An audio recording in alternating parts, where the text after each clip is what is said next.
dadas por uma única pessoa, por essa sala de casa aqui, com a mesinha no centro, entre amigos, conversando sobre Jesus Cristo, a luz da doutrina dos Espíritos. O tema de hoje, a parábola do bom samaritano. E a gente começa pela nossa convidada especial, Lígia Velani, que muito prontamente aceitou o nosso convite, e as nossas já conhecidíssimas da casa, Peras, Michele, Denise e eu, Rodrigo Leite, como o Zequinha da situação. Vocês viram que eu, no meio desse monte de mulher, dificilmente vou conseguir falar, então eu estou aproveitando os minutos que me deram no início.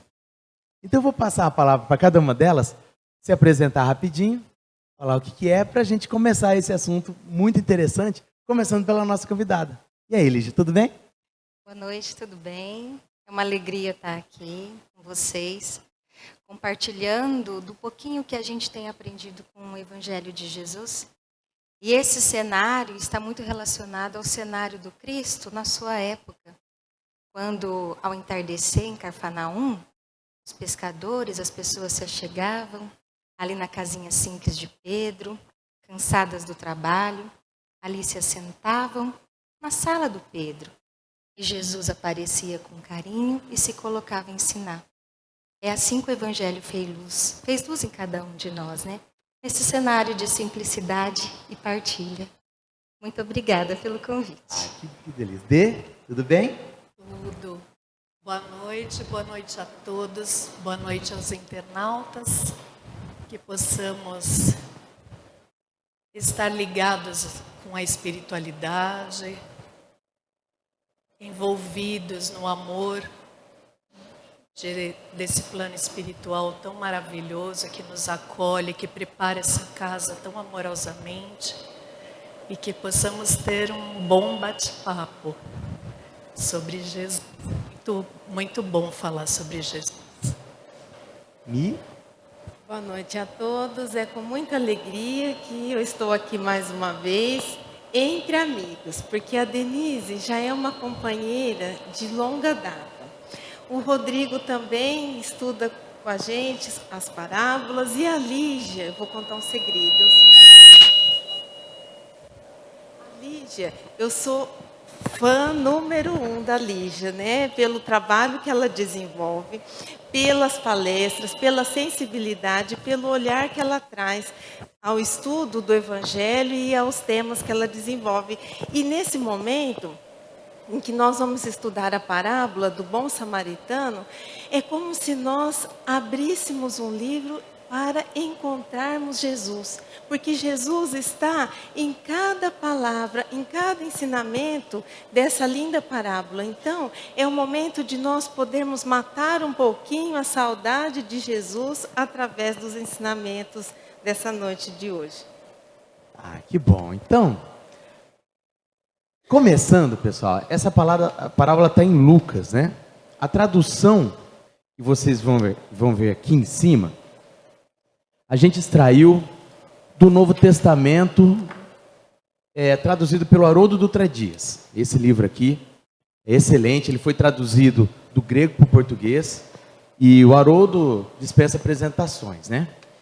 Então, como que nós vamos fazer hoje?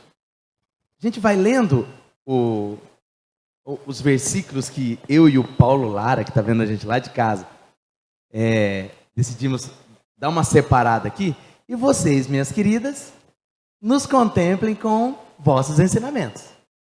Então, começando, a parábola é aquela parte assim: eis que certo mestre da lei levantou-se para testá-lo. Testá-lo quem? Jesus.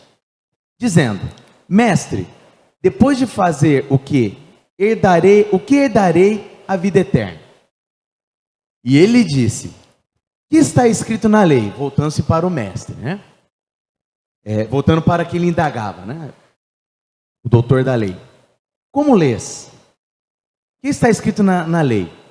E em resposta, esse doutor da lei disse: amarás o teu Deus de todo o teu coração, de toda a tua alma, com toda a tua força e com toda a tua mente, e o teu próximo como a ti mesmo. E Jesus disse-lhe: respondeste de forma justa. Faze isto e viverás. Ele, porém, querendo justificar-se no sentido de, ele estava ali dando uma alfinetadinha no mestre, né?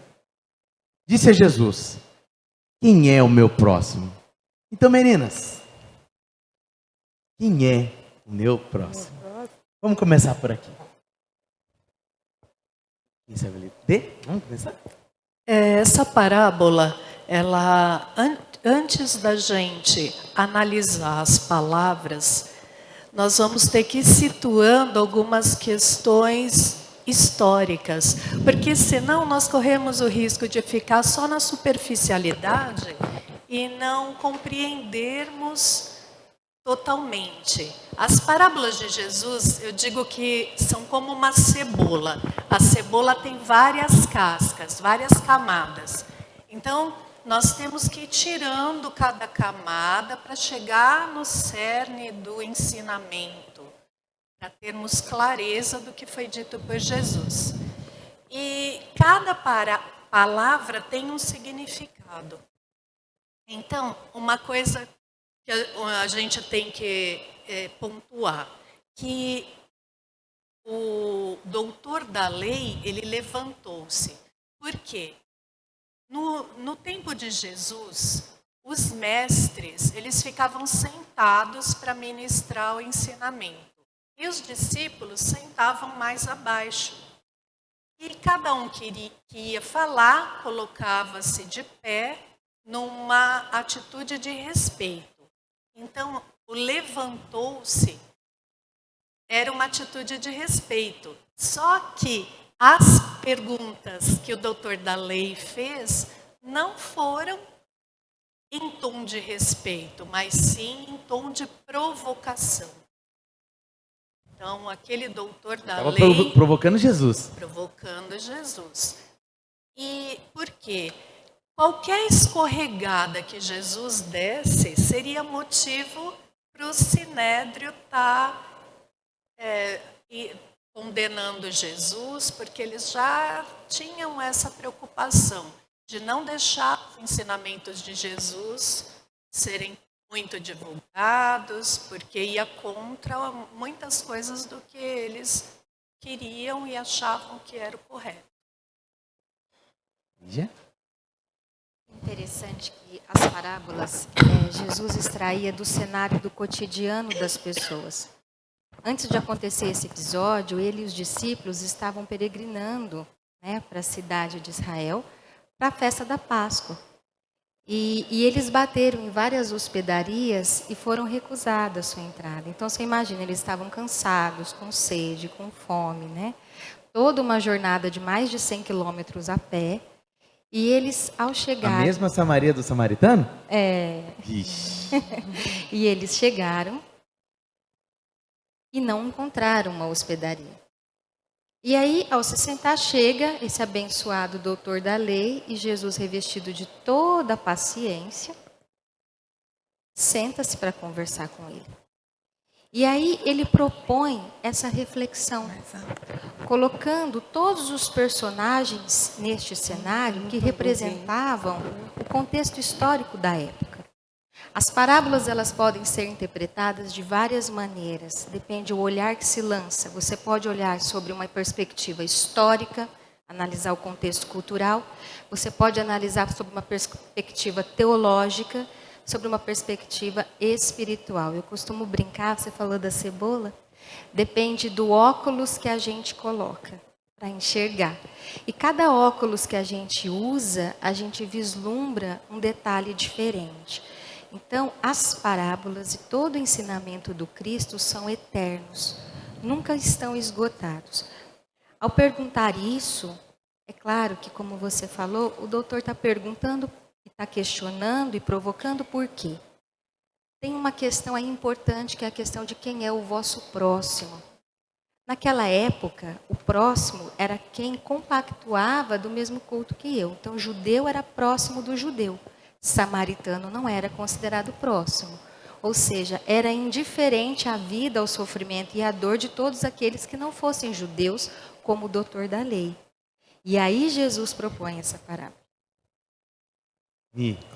E O que é essa treta aí de judeu e samaritano? então, porque o que acontece? Os samaritanos, eles eram considerados os protestantes da época. Eles acreditavam nos livros de Moisés, mas só no Pentateuco. Os livros que foram agregados, eles não aceitavam. Então, o que eles fizeram? Depois da morte do rei Salomão, porque no estado de Israel existiam 12 tribos. Então, houve uma cisão entre essas tribos, uma divisão. 10 tribos se reuniram com a capital em Samaria. E 2 outras tribos se uniram com a capital em Jerusalém. Porque eles não compactuavam com esses outros livros que foram agregados ao Pentateuco. E aí, o que os samaritanos fizeram? Eles fundaram seu próprio templo para não ter que ir para Jerusalém, porque Jerusalém era considerada a cidade sagrada, a cidade onde existia o templo e todos acreditavam que Deus estava lá. Então, além deles criar o seu próprio templo, eles também criaram algumas outras regras. Então, era falar samaritano para o judeu é como que a gente fala, corintiano e São Paulino, alguma coisa assim? Será que é uma lógico, Era uma corintiano. ofensa, né, na verdade, né? Então, havia uma grande rivalidade.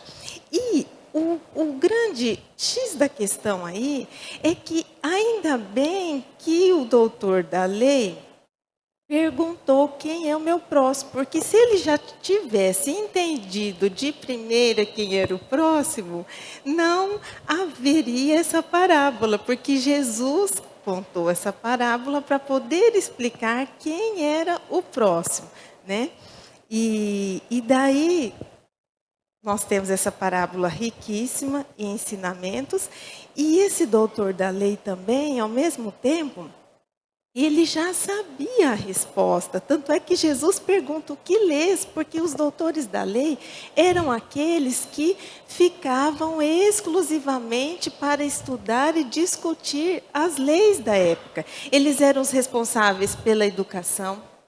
Eles eram os responsáveis para falar sobre as leis nas sinagogas. Então, ele já sabia a resposta, mas o que ele queria, né? Ele queria o que a Denise até comentou, pegar Jesus em contradição, né?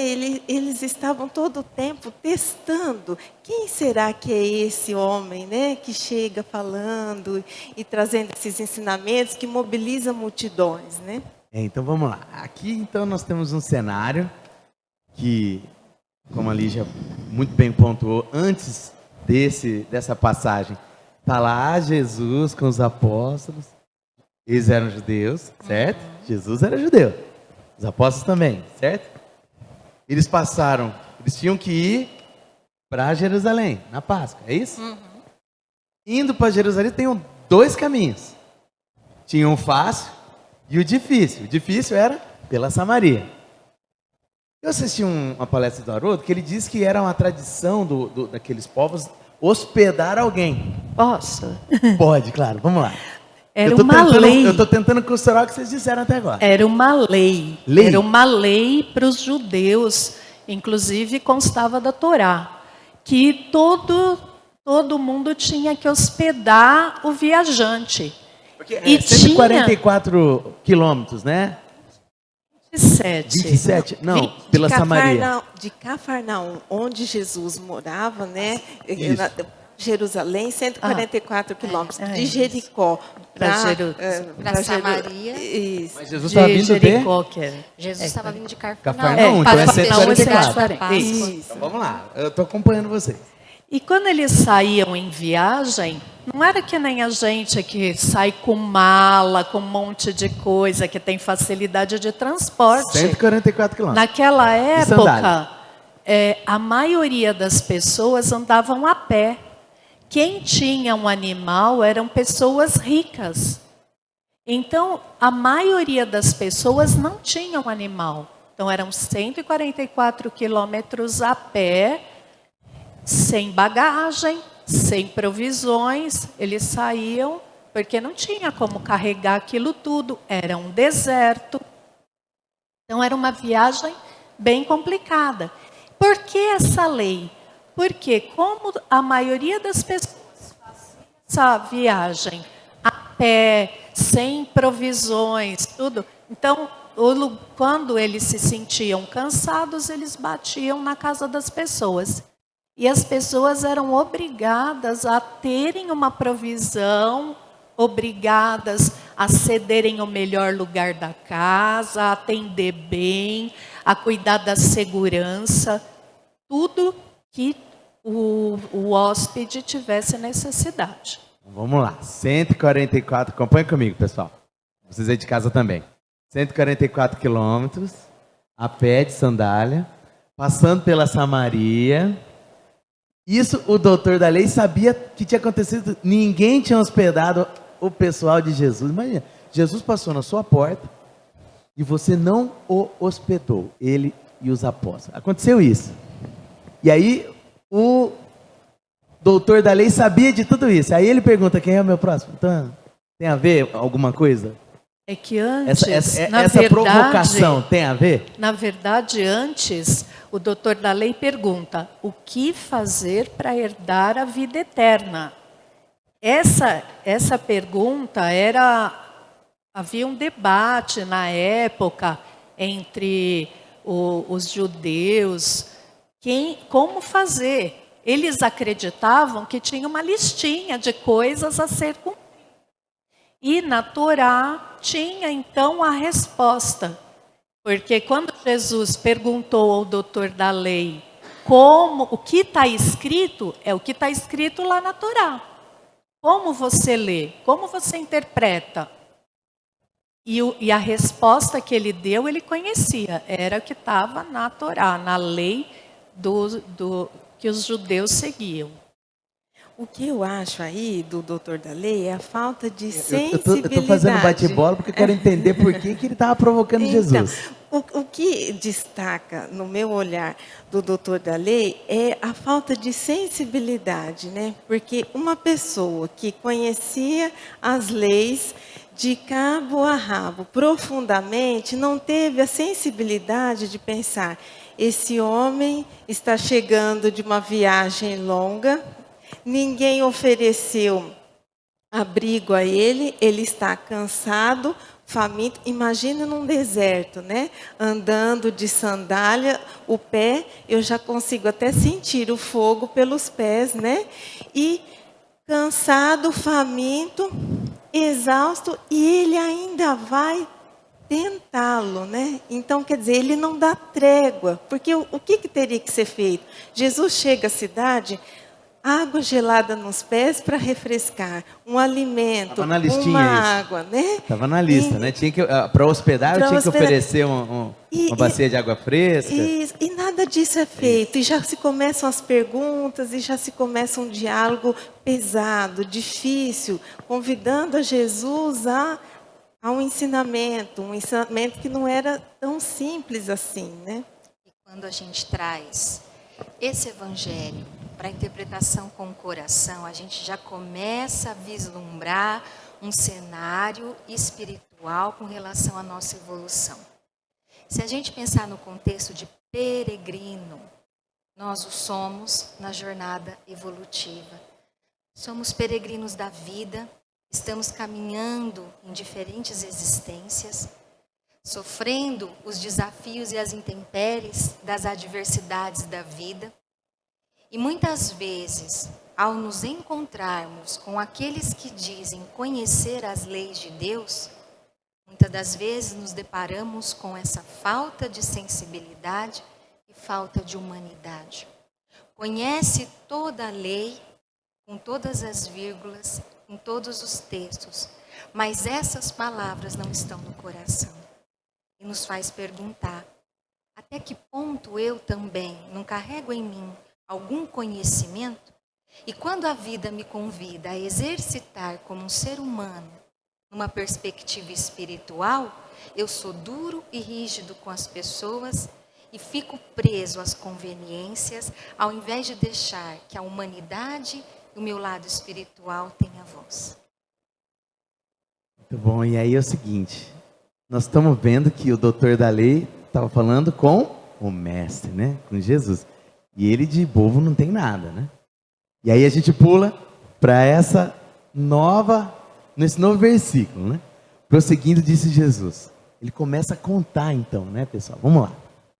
Certo homem descia de Jerusalém para Jericó e caiu nas mãos de assaltantes, os quais, depois de havê-lo despojado e espancado, retiraram-se, deixando-o semi-morto. Estou fazendo um break aqui. Então, Jesus voltou-se para o doutor da lei e começou a contar uma parábola de um homem que descia de Jerusalém. Ele estava chegando em Jerusalém. Então agora ele começa ao contrário o caminho, é isso. Certo homem descia de Jerusalém para Jericó, que são os 27 quilômetros que você disse, e caiu nas mãos de assaltantes, os quais, depois de havê-lo despojado e espancado, retiraram-se, deixando-o semi-morto. O que isso tem a ver então com o próximo? Vamos lá. É isso que eu ia falar, essa Porque parábola, antes disso, o doutor da lei não perguntou quem era é o meu próximo, isso. Que a Então gente Jesus começou... A gente está vida eterna, senão bagunça, né? Então, o doutor da lei respondeu e depois ele fez a pergunta quem era o próximo. E em resposta a essa pergunta, então, Jesus conta a parábola que Jerusalém. Por que ele cita Jerusalém e Jericó? Jerusalém é a cidade santa, é considerado o lugar mais alto do mundo. Por quê? Porque é lá que habita Jesus. Não que isso geograficamente aconteça, mas para os judeus é o local mais alto do mundo. E geograficamente, ela está realmente mais alta que Jericó. 1.200 metros mais alto que Jericó. Então, são 27 quilômetros de uma descida muito íngreme. E essa estrada que tinha para ir para Jericó era uma estradinha estreita, cheia de cavernas, onde abrigava muitos assaltantes, era realmente uma estrada muito perigosa, e quem conhece a região diz que essa estrada ainda existe e continua perigosa. Mas aí nós temos esses detalhes aqui. Você falou de descendo de Jericó, de Jerusalém para Jericó. E caiu nas mãos de assaltantes. Será que assaltante tem a ver então com Jesus se voltando ao doutor da lei? É o início de uma parábola. É fortuito isso? Não, né? Em Jesus nada é fortuito, né? Ele sabe muito bem o que ele está falando, né? Mas aí foi muito apropriada a colocação que a Lígia colocou, de analisarmos a parábola sobre os vários contextos, né? O contexto histórico, o contexto teológico e o contexto espiritual. Primeiramente, nós precisamos partir pelo contexto histórico para entender, né, o que Jesus quis dizer. Porque como ele utilizava-se das situações do cotidiano para, comparando, trazer um ensinamento, né, espiritual, então nós precisamos entender esse contexto. Havia três grandes festas em Jerusalém, né, que eram festas religiosas. Então, as pessoas iam, no mínimo, 3 vezes por ano para Jerusalém para essas festas, que era a festa da Páscoa, a festa de Pentecostes e festa das tendas. Então, imagine uma cidade, Jerusalém, com determinado número de habitantes, e na época das festas, o que acontecia? Esse número dobrava, se multiplicava, né? Porque iam pessoas, né, ali de toda a região.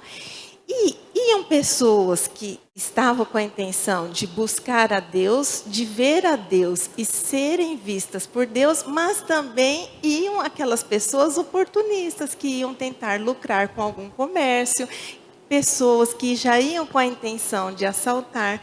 Então, ele dá um exemplo que era conhecido ali, né?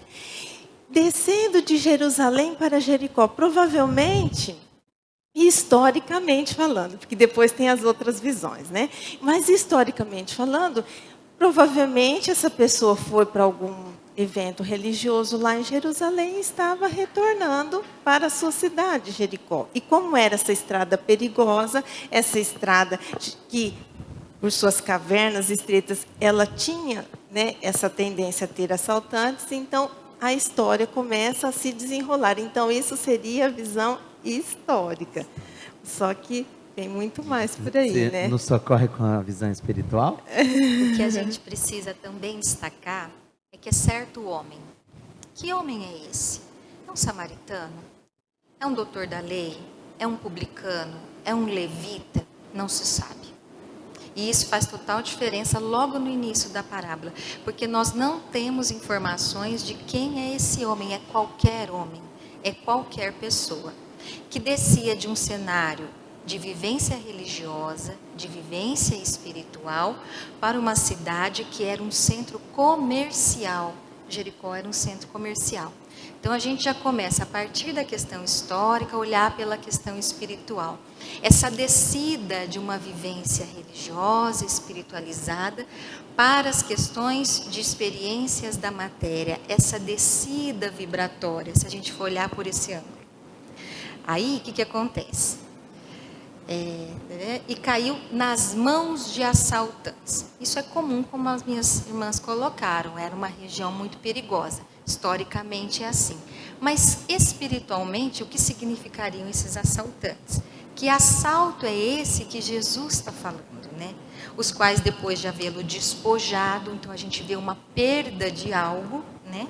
E espancado, um sofrimento e vivenciado uma agressividade, retiram-se e deixam o semi-morto. E é interessante essa palavra semi-morto, porque um sacerdote não podia tocar num cadáver, porque ele se tornava impuro. E a ritualística para se purificar era tão complicada, então o sacerdote, daqui a pouco a gente vai ver isso, né? Não podia tocar numa pessoa que estava morta. Como não se sabia se estava vivo ou morto, mais para frente a gente vai entender o porquê que essa palavra é importante. Tá bom, então vamos para lá, né? Vamos lá. Continuando, por coincidência, olha, Jesus voltando para o doutor da lei, que sabia que Jesus e os apóstolos tinham passado pela Samaria, e ninguém tinha... Vocês pegaram no ar aí de novo, né? O fio da meada. Por coincidência, certo sacerdote descia por aquele caminho e, ao vê-lo, passou pelo lado oposto. De forma semelhante, também um levita, que vinha por aquele lugar e, ao vê-lo, passou pelo lado oposto. Podemos continuar? Na sua opinião? Eu acho que a Lígia podia continuar, que ela começou falando do sacerdote, né, Lígia? Vamos aqui então do sacerdote. Claro que não foi coincidência, né? Não é por acaso que esse sacerdote está ali. O sacerdote não é aquele... Jesus está falando dele, né? No caso, né? Na época da Páscoa também, né? O sacerdote, ele conhece todos os ensinamentos de Moisés, desde os 10 mandamentos a toda a legislação da Torá. Mas ele tem essa questão de purificação. Então, ele passa de lado ao olhar aquele cidadão semi-morto, que ele não sabe o que é. E aí, de forma semelhante, também um levita que vinha por aquele lugar também passou de lado. Quem era o levita? Os levitas eram aqueles descendentes da tribo de Levi. Levi foi o terceiro filho de Jacó com Lia. Jacó e Lia tiveram 12 filhos. E desses 12 filhos, tiveram as 12 tribos de Israel. Então, o que significava o levita aí? Os levitas, eles eram responsáveis pelo culto, pelo cuidado com o templo, pelas questões administrativas, a ritualística, ou seja, o levita pode significar aqui para nós a nossa preocupação com uma ritualística religiosa, com o culto religioso, que muitas vezes não tem espiritualidade. A gente pode pensar isso também. E o sacerdote poderia ser aquela criatura que tem todo o conhecimento das escrituras, das leis, mas não foi tocado em espiritualidade também. Sem contar que o levita era o assistente do sacerdote. Né? Vamos continuar aqui. Não. Vamos lá. O sacerdote, ele era o responsável pelos rituais. Então, a gente tem que lembrar que na época de Jesus, quais eram os rituais? Eram a imolação de animais. Então, era o sacerdote quem imolava os animais. E na parte física do templo, ele era dividido. Tinha uma parte onde todo mundo tinha acesso. Não importava se era sacerdote, levita, todo mundo tinha acesso e o povo também poderia tomar da palavra e falar e explicar as leis. Aí dentro do templo já era um lugar onde só as pessoas ligadas aos rituais, só o levita, só o sacerdote. E uma terceira parte que só o sacerdote tinha acesso, ninguém mais poderia entrar. Então esse sacerdote, ele tinha ele era o grau máximo da hierarquia. Era o que conhecia tudo, sabia de tudo que dizia a respeito às leis. E no caso, ele vem primeiro, não é à toa. Porque ele que é o representante máximo da lei. E o que ele faz? Ele passa de lado. E ali já começou a falar a questão da pureza. Porque, segundo as leis, ao tocar em um cadáver ou em sangue, pessoas feridas, quem tocasse se tornaria impuro. E o sacerdote, se ele se tornasse impuro, não poderia ministrar, participar dos atos religiosos. Só que o sacerdote não estava indo para Jerusalém para participar dos rituais, ele estava voltando. E agora eu passo a peteca. Ele estava voltando e isso faz toda a diferença. E também, mesmo se ele se estivesse indo, tudo bem, aí ele perderia, né, o dia de trabalho. Isso, assim. porque ele era remunerado por isso através da carne do animal, porque eles retiravam o sangue, colocavam num recipiente, queimavam e ele ficava com a carne, né? Então, só que ele não estava indo. Então, ainda se ele estivesse subindo para Jerusalém, ainda poderia falar, vou me tornar impuro, porque esse ritual de purificação demorava cerca de 7 dias. E era um ritual com muitas orações, com muitas preces, né? Bem assim complicado. Então, não teria justificativa para ele deixar de socorrer, porque ele já tinha feito o seu ofício, né? Já tinha feito o ritual. Muito provavelmente, e historicamente falando, né, ele estaria retornando para a sua casa, né? Então, e o levita, e muito provavelmente o sacerdote não estava a pé, ele estava a cavalo, né? O levita pode até ser que estivesse a pé, mas ele tinha dinheiro, né? Tinha como, né, colocar o caído, né, no seu animal, né, pela condição, né, financeira, porque seria muito difícil ele estar a pé, né? E ali, por coincidência, não é que foi ao acaso, né?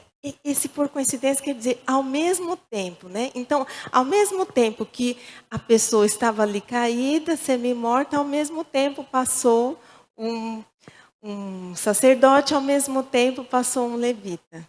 Entendeu? Foram acontecimentos, sim, simultâneos, é nesse sentido, né, que Jesus... Porque também era o caminho obrigatório, não tinha outro caminho para ir de Jerusalém a Jericó. Então, obrigatoriamente, no término do seu ofício, o sacerdote provavelmente morava em Jericó, assim como o levita. Terminou o ofício, ele tinha obrigatoriamente que passar por aquele lugar. E aí você imagina um homem caído, semi-morto, passa por ele um sacerdote com todo esse conhecimento, um levita que também tem todo o conhecimento e uma prática religiosa, e eles passam de lado. E sabe o que me faz lembrar isso? Porque eu acho assim, toda vez que nós nos deparamos com o ensinamento de Jesus, nós devemos fazer um exercício de nos colocarmos no lugar de todos os personagens para sabermos onde nós nos situamos e nos encontramos, né? E nesses versículos que você acabou de ler, Rodrigo, eu fico imaginando naqueles momentos em que nós estamos na rua e encontramos aquela pessoa que sabemos que está passando por muitos problemas e dificuldades, e às vezes a pessoa, quando passa por isso, ela tem a tendência de repetir sempre o mesmo assunto, né? E quantas vezes nós fazemos de conta que não a vemos e passamos para o outro lado para não termos aquele aborrecimento, entre aspas, de escutar toda aquela lamentação, né, que é peculiar disso. Então, nós também poderíamos, né, fazer essa comparação. Eu esqueci de falar, pessoal, que esse programa de hoje, ele é 2, na verdade, né? Mas se vocês que estão aqui quiserem a gente continuar mais 45 minutos, eu topo. O que vocês acham? Eu realmente esqueci que nós programamos para ter esse bate-papo em dois elementos. Então, a gente para por hoje, que é a parte 1 desse episódio. Não terminando agora, mas a gente eu vou pedir para vocês, a gente vai voltar de novo os versículos, por quê? Nesse momento, Jesus começa, certo samaritano, agora eu estou voltando para vocês de volta, em viagem, veio até ele, o semi-morto, e ao vê-lo, compadeceu-se. Então, pessoal, vamos recapitular de novo. O doutor da lei, que sabia que Jesus e os apóstolos tinham passado pela Samaria, veio tentar o mestre. Sabia que ele estava num perrengue, né? 144 quilômetros, dormindo no relento, sem pôr os pés na bacia de água. E agora ele começa a falar de um samaritano, o mestre que acabou de passar pela Samaria. Tem um detalhe que tinha uma passagem na Torá, que aquele que não desce o poço, viria uma labareda de fogo. E destruiria tudo, né?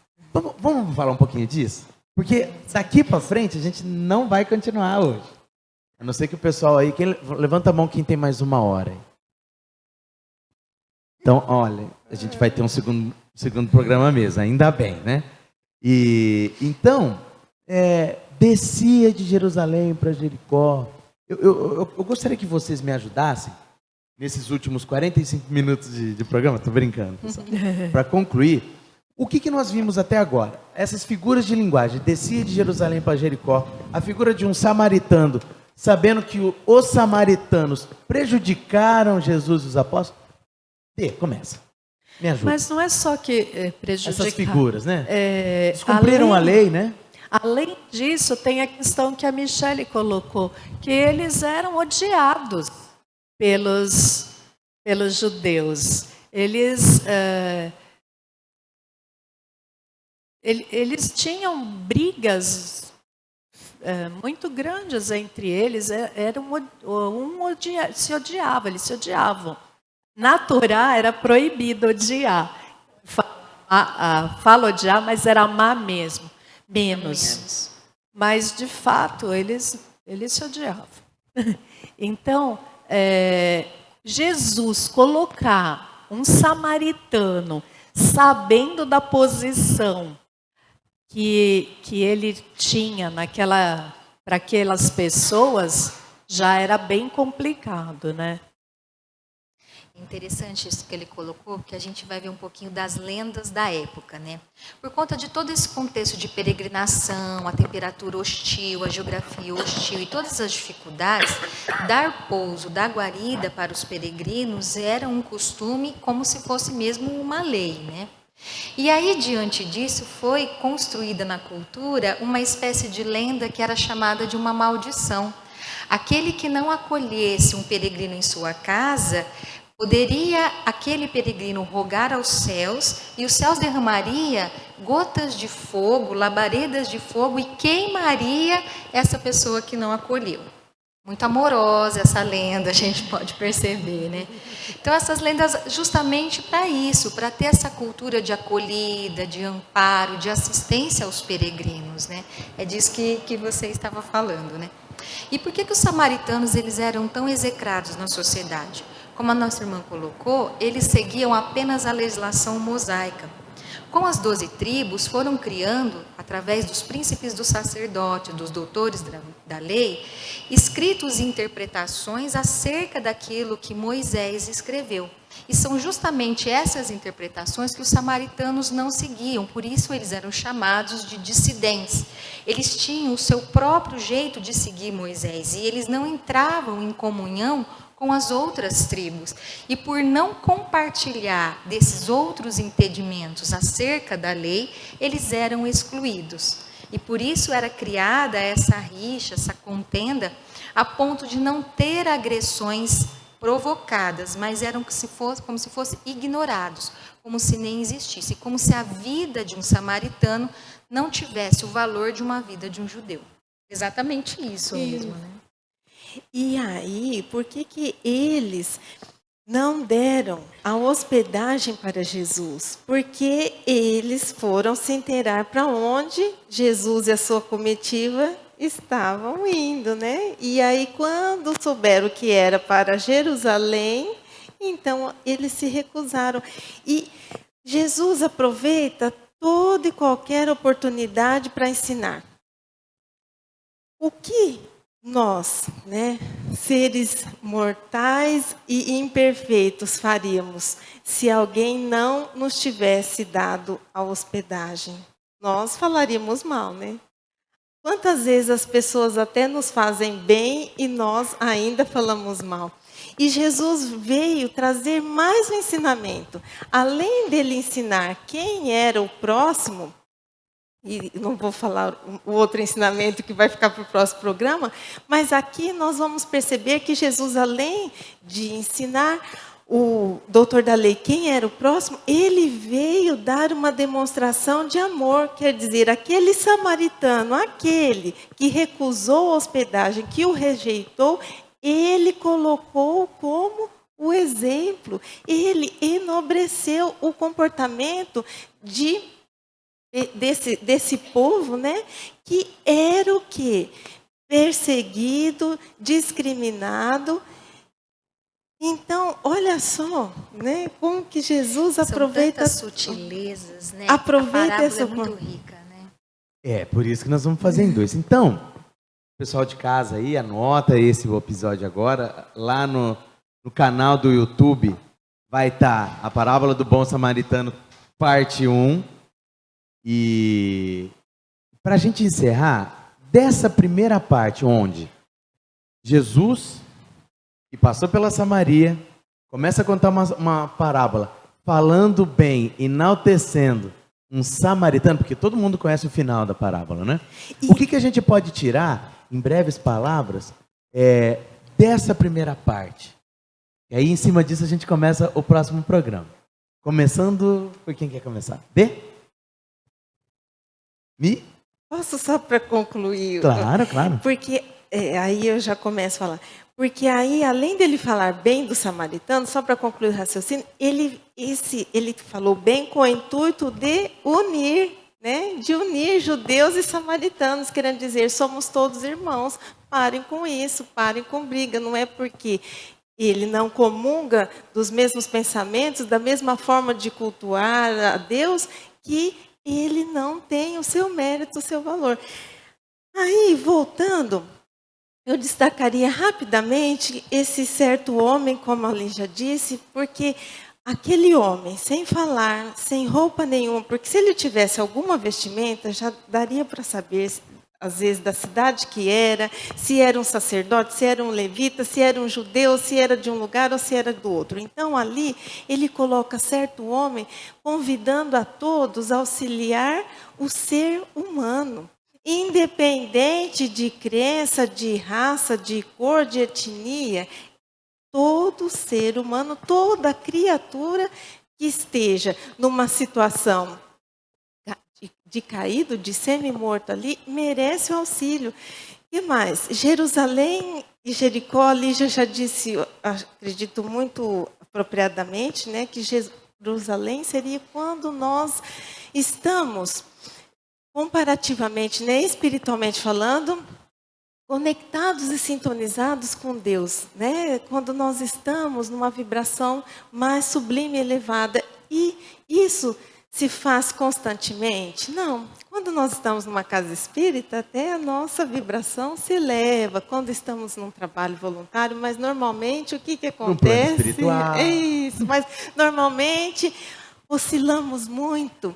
E com muita facilidade nós descemos vibratoriamente a Jericó dos nossos erros, das nossas perturbações, da nossa ainda inferioridade moral, ligados e presos às coisas da terra, né?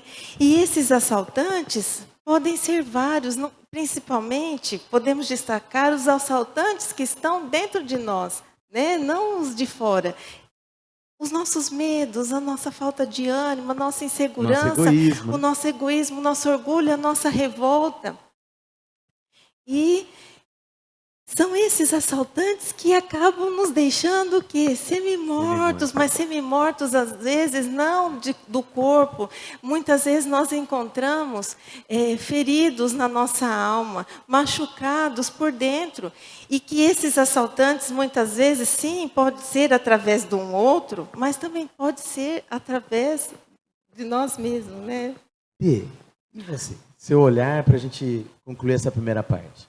Eu penso que seria importante que nós refletíssemos e nos colocássemos no papel de cada um desses personagens.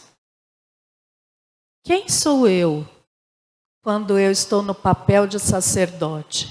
Será que eu atravesso a rua para evitar encontrar um amigo que naquele momento eu não gostaria de encontrar? Ou o levita, que tem mais ou menos o mesmo comportamento de evitar o problema? Ou eu sou aquele que está lá caído no chão semi-morto, que estou precisando de ajuda? Ou será que eu sou o assaltante, que tiro a esperança do outro, que tiro a vontade de viver do outro, que tiro a vontade de chegar a Jesus, de estar buscando a Deus na sua religiosidade, às vezes proibindo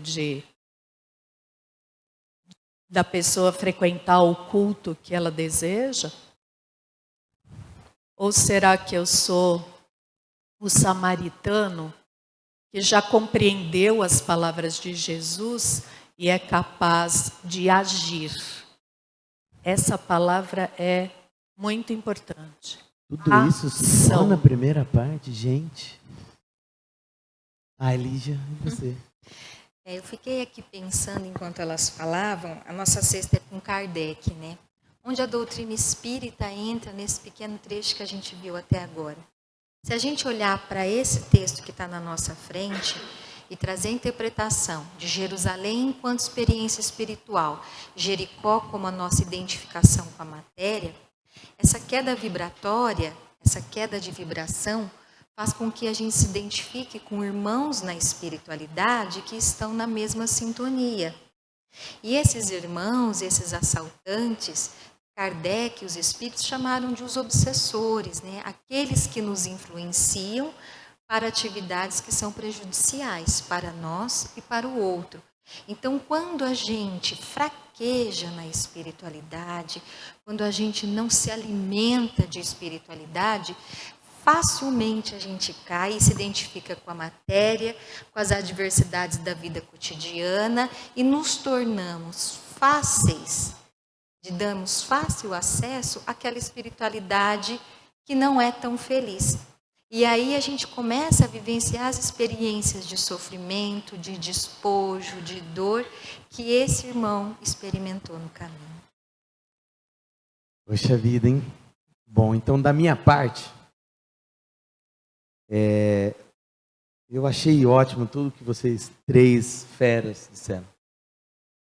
E posso concluir esse programa, essa primeira parte, nessa primeira parte dessa parábola, invocando o nosso Kardec. Quando ele fez o Evangelho segundo o Espiritismo e capitulou, em primeiro lugar, o título, Eu não vim destruir a lei. Porque essa primeira parte da parábola tem um claro exemplo que Jesus, voltando-se ao doutor da lei, ele não veio destruir a lei. Ele veio dar o verdadeiro sentido do amor. Porque ele, sendo prejudicado por ter passado pela Samaria, ninguém tê-lo acolhido, mesmo assim, sabendo que o doutor da lei sabia de tudo isso, começar uma parábola onde o mocinho da situação é um samaritano, vem provar que nosso mestre Jesus não veio destruir a lei. E ele veio dar o verdadeiro sentido do amor. E é com esse sentimento de amor em Cristo que a gente encerra o Sexta com Kardec, parte 1, a parábola do bom samaritano. E agradeço a todos os presentes. E espero que todos vocês estejam aqui na próxima, última sexta-feira. Você aí de casa também. E até a próxima. Agradeço a presença da Lígia. Obrigada. E que o nosso Mestre Jesus nos ilumine a todos. Que assim seja. Sim, sim.